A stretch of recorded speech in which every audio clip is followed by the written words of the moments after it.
Okay, so let's start by saying your album is one of my favourites of the year, and your live show, which I saw at Coco really? months ago, Yeah. one of the best gigs I've seen in a long time. Cheers. So the energy that you put into it, where does that come from? Because you seem quite a kind of shy person, really, when it comes to interviews and stuff. Seems like you transform into someone completely different out there. I don't know. I think it's the audience that give me the energy. Definitely, when you see people enjoying themselves and like jumping up and down, it makes me want to jump up and down. And I find like, the sets where I come off and I'm just like, oh my god, like, my shins are hurting, my legs are hurting. It's when the crowd have been so, they've given me the energy first. So I think it's definitely to do with the audience, definitely. And is today one of the biggest shows that you've done, or has there been anything more huge than that?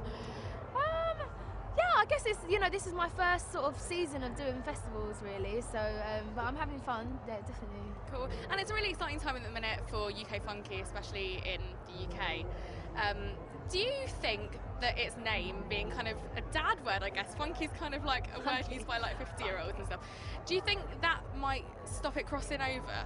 Or do you think it's something that will eventually make it over the pond to the US and stuff? Something has just struck me, I don't know. I think it'll be fine. Maybe sometimes people confuse it. They think you're talking about funk or something, or just funky music in general. But I guess, people just call it funky because you'd be saying I'm going to a funky rave for a funky house, but when London people started making house, it didn't sound like house, it sounded like something completely different. So, I don't know, who knows? We'll see. Yeah. So you graduated fairly recently, was it? Yeah, finished uni like a year ago, yeah, definitely. Literally just as Katy on a Mission came out. It's amazing. So what was your dissertation on? We didn't actually have a dissertation. What we did was, it was kind of like a live dissertation, so we had to put on a half-an-hour performance, and we had to basically, just explain like our musical influences and what we wanted to achieve with our performance and stuff like that. And I actually couldn't make it in the end to the show that we did at university, so I had to send a video of one of my shows, like one of my tour dates. So that was a bit weird, but I passed, so that was good. Cool, so you did it all on the job, so everything all at the same time, moving at the same time, pretty cool. And so what else is lined up for the rest of the year? I've just got, loads more festivals, and I've got a UK tour coming up in October as well, which should be a lot of fun.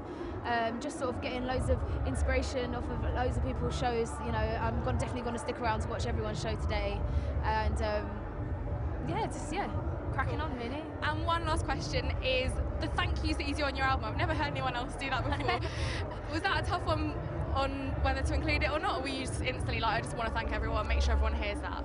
Do you know what it is? Because when I did a gig at the Jazz Cafe for like Camden Crawl Festival, like before my album came out, and that was one of the songs that I introduced the band on, and it just felt like, oh, let me introduce the people who made this album possible.